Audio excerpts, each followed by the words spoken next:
Hey guys welcome back to pop culture Pandit. अभी मैं लेके आया हूँ latest news about winds of winter and lots of many other things. So हाल ही में actually George R R Martin साहब ने उनके ब्लॉग पे, मतलब जिसे वो कहते हैं not a blog, you can see that, तो उसके यहाँ पे उन्होंने एक अ नाइट एंड स्क्वायर नाम का एक उन्होंने ब्लॉग लिखा था ये, और इसमें उन्होंने सारे अपडेट्स दिए हैं कि क्या एग्जैक्टली हमें एक्सपेक्ट करना चाहिए from the show a night of seven kingdom the hedge night, जो कि डंकन एग के ऊपर शो आएगा।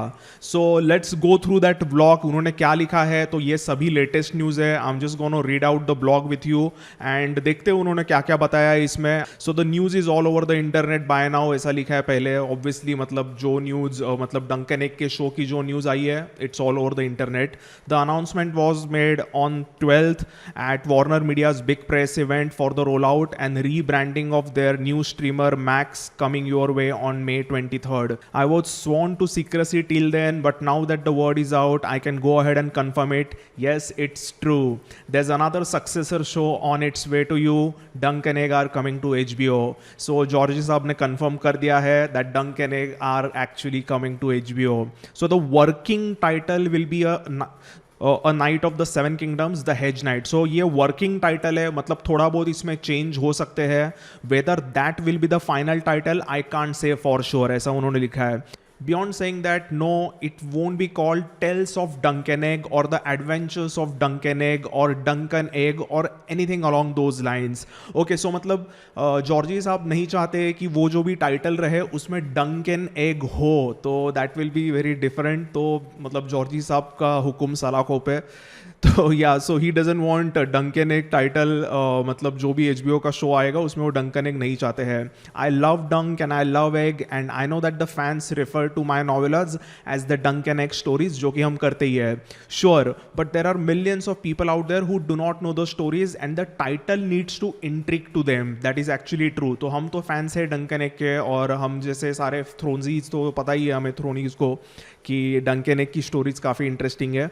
बट या मतलब जिन्हें नहीं पता है उनके लिए वो टाइटल थोड़ा सा एक्साइटिंग फील करे, तो उसके लिए वैसा कुछ अलग सा टाइटल होना तो चाहिए। That's true. क्योंकि जैसे कि हाउस ऑफ द ड्रैगन उन्होंने टाइटल दिया, जो कि बहुत ही मतलब जिनको नहीं पता है उसके बारे में वो भी एकदम एक्साइट हो जाए कि हाउस ऑफ द ड्रैगन मतलब टारगेरियंस के बारे में कुछ देखने मिले। बट या anyways, if you don't know the characters, Duncan egg sounds like a sitcom, which actually it is. It's एकदम एकदम शो के तरह, ये एकदम सिटकॉम की तरह है। Laverne and Shirley, Abbott and Costello, Beavis and Butthead. So no, we want night in the title. Knighthood and chivalry are central to the themes of these stories, which is absolutely true.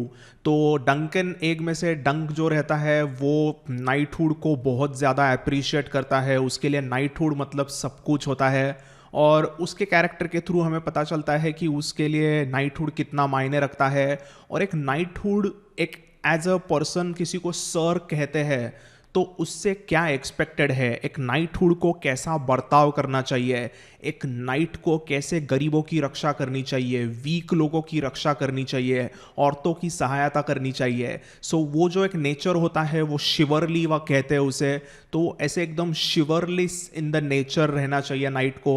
तो वो सब डंक में हमें देखने मिलता है और वो बहुत इंपॉर्टेंट चीज़ है। तो इसीलिए आई थिंक इवन जॉर्जी साहब भी चाहते हैं कि नाइट टाइटल में रहे। सो लेट्स सी क्या होता है, let's read ahead. Then guys, aside from the title what else can I tell you, not a lot. So अभी इनके पास आई थिंक ज़्यादा इन्फॉर्मेशन नहीं है, बट लेट्स सी उन्होंने क्या लिखा है। HBO has given us a green light to film for a full season, not just pilot, most likely of 6 episodes. Okay, so जैसे कि मैंने पहले भी कहा था कि ये जो a night of the seven kingdoms the hedge night है वो एक्चुअली एक नॉवेला है। यही कुछ 40,000 वर्ड और यही कुछ 200 पेजेस का मतलब छोटा सा बुक रहता है वो, तो नॉवेला है, तो ऑब्वियसली इतना कुछ ज़्यादा है नहीं कवर करने जैसा उसमें। सो या इट्स 6 एपिसोड्स, फिर भी थोड़े कम लग रहे हैं, बट या it is what it is. Most likely कहा है तो मे बी ज़्यादा भी हो सकते हैं, बट 6 एपिसोड्स मिनिमम रहेंगे I guess, though that is not set in stone, मतलब थोड़ा बहुत ऊपर नीचे होगा ही। And it won't be considerably later in the process, मतलब अभी भी थोड़ा सा ये शो अर्ली स्टेजेस में है, थोड़ी राइटिंग वगैरह शुरू होगी और उसके बाद में ही देखा जाएगा कि स्कोप कितना है और कितने एपिसोड्स हो सकते हैं. So that's what he is saying. Then उन्होंने लिखा है, to date I have written and published 3 novellas about Duncan Egg, The Hedge Knight, The Swan Sword and The Mystery Knight. Each of them initially published as independently in various anthologies before being collected together in a Night of the Seven Kingdoms. जैसे कि मैंने पहले भी मेरे पूरे जो books कौन से रिलीज हुए उसमें मैंने आपको बताया ही था कि ये पहले हेज नाइट एक छोटी छोटी स्टोरीज थी, शॉर्ट स्टोरीज थी, वो अलग अलग कुछ बुक्स में आई थी, रिलीज की गई थी, बट बाद में इन तीनों शॉर्ट स्टोरीज को एक साथ करके ये बुक लिखा गया, a night of seven kingdoms, जिसमें तीनों डंकन एग की स्टोरीज अपने को देखने मिलती है. Our premiere will be adaptation of the first of the 3 published novellas, The Hedge Knight, the tale of how Duncan Egg first met during a tournament at Ashford Meadow. The pilot script is already written and I think it's terrific. मतलब दोस्तों पहले episode की जो script है वो पूरी तरह से कंप्लीट हो गई है लिख के, and it was written by Ira Parker, who is no stranger to Westeros. He was a part of Ryan Condell's writing staff for the first season of House of the Dragon and wrote the 4th episode of House of the Dragons first season, King of the Narrow Sea. तो House of the Dragon का वो spicy जो 4th episode था वो इन्होंने Ayra Parker ने लिखा था. That's the one where Prince Daemon returns to King's Landing after conquering the Stepstones and takes Princess Rhaenyra down into the stews of Flea Bottom. तो इसीलिए मैंने थोड़ा स्पाइसी कहा था इसको. सो या एक्चुअली 4th एपिसोड थोड़ा सा था फनी, बहुत मस्त था वो ऐसे. So I like writing in it, तो देखते हैं क्या होता है. And Ryan Condal is also on board as well as an executive producer and so am I. मतलब जॉर्जी साहब भी एग्जीक्यूटिव प्रोड्यूसर है and Ryan Condal who is like अपने हाउस ऑफ द ड्रैगन का executive producer and showrunner रह चुके थे. There is no date set yet for the series premiere और even for the show to begin shooting, but the writing is well under way. मतलब friends अभी तो shooting का इन्होंने कुछ बताया नहीं है कि कब शुरू होने वाली है, क्या होने वाला है. आई फील लाइक ये शो मोस्टली अगर अभी से इनकी शूटिंग वगैरह नहीं प्लान्ड है और सिर्फ राइटिंग शुरू है तो मोस्टली ये 2025 में ही आएगा, after 2 years. That's what I feel. Let's see क्या होता है. देन गाइज उन्होंने लिखा है कि Ira has assembled a small but very talented team and they are at it already, building on the foundations laid down last year in a previous creative summits and of course on the original novella. तो इन लोग की मतलब ऐसे creative meetings वगैरह होती रहती है कि क्या बना सकते हैं, क्या अच्छा कर सकते हैं. तो उसमें से जो क्रिएटिव समिट थे उसमें से उनको लग रहा है कि ये अच्छे से वो ये वाला शो बना सकते हैं हेज नाइट का. The Duncan Egg novellas are fully fresh narratives, more like the novels of A Song of Ice and Fire than the imaginary history of fire and blood. The stories are right there on the page and our goal is to produce faithful adaptations of those tales for the screen. तो friends आप यहाँ पे गौर करके एक चीज़ notice कर सकते हो कि जॉर्जी साहब ने यहाँ पे लिखा हुआ है कि imaginary history of fire and blood. तो मैं आपको कई बार यही बताता हूँ कि फायर एंड ब्लड में एक तरीके से जो स्टोरी पूरी बताई गई है वो आर्चमेस्टर ग्लिंडन के नज़रिए से है. ये बुक एक्चुअली उस वेस्टेरोस के दुनिया में बसी हुई हिस्ट्री बुक है from the point of view of Archmaester Gyldayn. Exactly उस बुक में जो भी हुआ है वो सच है या नहीं ये हम रीडर्स पे है. ऑब्वियसली जो कुछ भी मतलब डांस ऑफ द ड्रैगन के वॉर में वगैरह हुआ वो सब एक्चुअली मतलब एक्चुअल में हुआ था उस वर्ल्ड में, बट कई सारी ऐसी छोटी छोटी चीजें होती है जो अलग अलग पॉइंट ऑफ व्यू से हमें देखने मिलती है और एग्जैक्टली सच क्या है वो हमें पता नहीं चलता. तो वो थोड़ा बहुत डिफरेंस है और इसीलिए उसे वो imaginary history of fire and blood भी कहा गया है. बट गाइस दूसरे तरफ ये जो डंकन एग की नॉवेलास थी वो song of Ice and fire के नॉवेल्स के तरह ही है. मतलब वो एग्जैक्टली जैसे कि जैसे हुआ है वैसे के वैसे इवेंट्स हमें पता चलते हैं. मतलब जो भी हमें देखने मिलेगा वो एकदम सच ही रहेगा, ऐसे कुछ उसे क्वेश्चन नहीं कर सकते कि ये हुआ है या नहीं हुआ है. If the Hedge Knight turns out as well as we hope it will, our hope would be to go on and adapt the Swan Sword and the Mystery Knight as well. That will take a few years. So obviously मैंने ये predict किया ही था, अगर Hedge Knight का show well received रहता है जो mostly होना ही चाहिए, तो उसके आगे के जो 2 छोटे नॉवेलाज आए थे Swan Sword और Mystery Knight उसके ऊपर भी अगले सीजन्स आएंगे and that will definitely take more years to come. Then comes the hard part. So before we reach the end of the published stories, I will need to find time to write all the other dunk and egg novellas that I have planned. मतलब उन्होंने कहा है कि वो जो बाकी सारे जो मतलब आगे के novellas प्लान किए थे डंक एंड एग के, उसके लिए उनको टाइम लगेगा. There are gulp more of them than I had once thought. मतलब डंक एंड एग के उन्होंने कई सारे novellas प्लान किए हैं. ऐसे नहीं कि सिर्फ 5-6, कुछ 10-12 भी हो सकते हैं, who knows. So this is an exciting news. तो जॉर्जी साहब ने लिखा है कि there's the village hero and the Winterfell story, the one with the she wolves, and maybe I need to write that Dornish adventure to slip in between the hedge Knight and Sworn Sword, and after that there are many more. So guys actually मतलब आप देख सकते हो कि उन्होंने 2 plan किए हुए हैं कि कोई द विलेज हीरो नाम की एक स्टोरी रहेगी, एक नॉवेला रहेगी डंक एंड एग की, and she Wolves of Winterfell तो काफ़ी टाइम से चर्चा में रही है कि विंटरफेल के औरतों के ऊपर एक कुछ ज़बरदस्त स्टोरी लिखने वाले हैं वो, तो उसके लिए उनको टाइम लगेगा. देन गाइज हेज नाइट और स्वॉर्न सॉर्ड के जो 2 अलग अलग नॉवेलाज है उसके बीच में एक स्टोरी वो प्लान करने वाले हैं जो कि डॉर्न में बसी होगी. तो उसके ऊपर भी उन्होंने मतलब लिखा है कि maybe I need to write that Dornish adventure to slip in between Hedge Knight and Sworn Sword. But या मतलब वो कह रहे कि and that there are many other more. मतलब वो भी थोड़े से सोच रहे कि मैं कितने कैसे अभी टाइम मैनेज करके ये स्टोरीज लिखूँ. Then guys, next up is a big one. I just need to finish the Winds of Winter, and they do either A Dream of Spring or Volume 2 of Fire and Blood, and then slip in a new dunk and egg between each of those in my copious spare time, and that will keep me ahead of Ira and his merry crew for a few more years.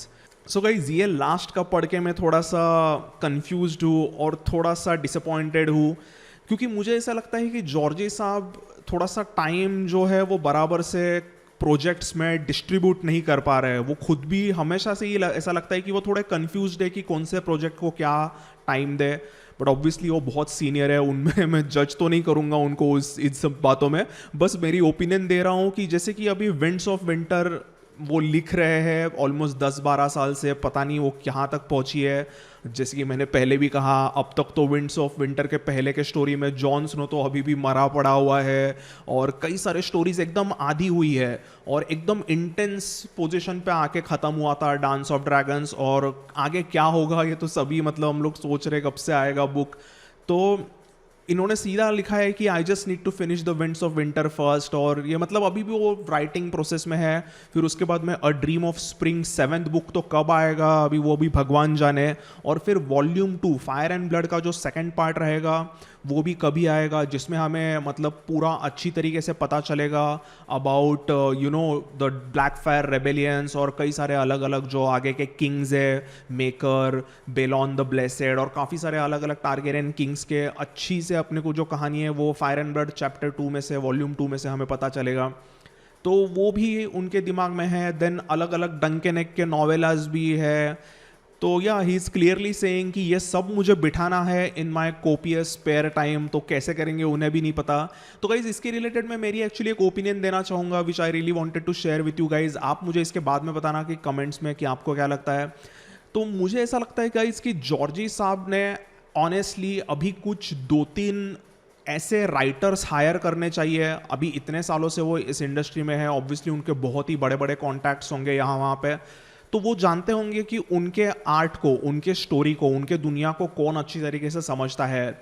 So I just believe that उन्होंने किस पे तो अभी भरोसा करना चाहिए, और उनकी दुनिया के रिलेटेड बुक्स कोई और लिखे उसकी परमिशन देनी चाहिए. सो अब तक एक्चुअली जॉर्जी साहब ने ऐसा नहीं किया है. उनका मतलब उनको बिल्कुल भी पसंद नहीं है कि उनके बुक्स को लेके कोई और बुक्स वगैरह लिखे. उन्होंने परमिशन बिल्कुल भी नहीं दी है. But now he is 75 year old, मतलब अभी होंगे इस साल, वो अभी 74.5 है, तो इस साल वो 75 होंगे. Definitely he is healthy, but थोड़ा सा हमें रियलिस्टिकली भी सोचना चाहिए. I mean like how long he is going to be here with us, and you know कैसे वो मतलब इतने अभी बुढ़ापे में इतना दिमाग और इतना सोच के मतलब अभी वापस सब लिखना और वापस सब टाइप करना और सब में इतना टाइम देना, आई डोंट थिंक सो कि इतने प्रोजेक्ट्स वो अभी हैंडल कर पाएंगे. And that's just like my opinion है, मेरी ओपिनियन है ये. सो आई फील लाइक जैसे कि मैंने कहा कि वो किसी ना किसी एक मतलब कोई सीनियर राइटर्स को उन्हें हायर करना चाहिए जो उनके विजन के ऊपर काम कर सके एंड अच्छे से इस वर्ल्ड को आगे एक्सपैंड कर सके। तो I think that could be a good option, but obviously जो जॉर्जी साहब चाहेंगे वही होगा। सो या लेट्स सी अभी उन्होंने आगे क्या लिखा है। उन्होंने सीधा आगे लिखा है कि well I will worry about everything of that tomorrow, today we are celebrating Duncan Egg are coming. मतलब जो भी विंड्स ऑफ विंटर रिलेटेड चीज़ें वगैरह उन्होंने लिखी थी उसके बारे में वो बाद में कल वरी करेंगे। अभी right now let's just celebrate, Duncan egg तो आ रहे हैं स्क्रीन पे, तो let's celebrate else. Okay, last one more thing before I close. Way back in summer of 2016, when HBO first started thinking about Game of Thrones spin-offs, I pitched them two ideas: the Dance of the Dragons, which in due time became the House of the Dragon, and Dunk and Egg. That was 7 years ago. I can hardly believe it myself. The lesson there is the development takes time. I see all these stories on the net about the other spin-off being killed and abandoned. No idea where they get this stuff, and it just makes me shake my head. The Nymeria show, it's still in the development, so is the Sea Snake show. Wow, that's a big news from Georgie साहब. So Nymeria का show भी एक आएगा जो कि डॉर्निश princess रही थी, and C snake related भी एक शो आएगा ऐसे कह रहा है। मतलब वो डेवलपमेंट में है ऐसे वो कह रहे हैं, ना कि वो एकदम आएगा या नहीं। Just had a great week on that one, working with the writers, and there are others both live action and animated. How many will get green light like Duncan Egg? Impossible to say. How long will it take? It depends. No one knows for sure. When I was in grade school, there was a cop show that ended every week with "There are 8 million stories in the naked city. This has been one of them." And that was only New York City. Westeros and Essos are a lot bigger with even more stories. We just need time to tell them. So yeah, मतलब उन्होंने सीधा कहा है कि like अगर New York city related अगर कोई show या कोई कुछ लिखते हैं तो वहाँ सिर्फ उस सिटी में लाखों करोड़ों स्टोरीज होती है, एंड वेस्टेरोस एंड एसोस तो उससे भी बड़े हैं। तो हमारे पास बहुत स्टोरीज है कहने के लिए, but we just need time to tell them. And this last line actually थोड़ा सा मुझे टच कर गई, क्योंकि आई फील लाइक उन्होंने मतलब उन्हें भी पता है कि उनके पास उतना टाइम नहीं है, एंड या that's actually really sad. Like मतलब इसीलिए मैं कह रहा हूँ कि उन्हें वो अगर टाइम नहीं है, उन्हें भी पता है, तो he should just allow other writers to write his story for him. But अभी ये तो उनके ऊपर है, ये उनकी दुनिया है, उनका ये पूरा उनके दिमाग से आया हुई चीज़ है। तो उन्हें एक्चुअली बिल्कुल भी ये पसंद नहीं है जो भी फ़ैन फिक्शन वगैरह लिखते हैं, मतलब अपने दिमाग से कुछ भी उन कैरेक्टर्स के ऊपर लिखते हैं, ये जॉर्जी साहब को पसंद नहीं है। बट या लेट्स सी गाइस क्या होता है। तो अभी यही सब जॉर्ज आर आर मार्टिन ने उनके ब्लॉग में हमें लेटेस्ट अपडेट्स में बताया है कि कई सारे अलग अलग शोज़ भी प्लान्ड है, वहाँ पे भी उनका मतलब काम वगैरह शुरू है, प्री प्लानिंग चालू है, बट एग्जैक्टली आएंगे कि नहीं पता नहीं। और उन्होंने ये भी लिखा है कि एनिमेटेड एंड लाइव एक्शन, मतलब एनिमेटेड शो भी कंसिडर कर रहे हैं वो। So that would be also interesting thing to see. So guys यार लेट्स सी, देखते हैं क्या होता है। That's all in today's news video. मैं हूँ केदार, एंड अभी ऐसे ही वीडियोज़ में यहाँ वहाँ अपलोड करते ही रहूँगा। सो बाय एंड टेक केयर।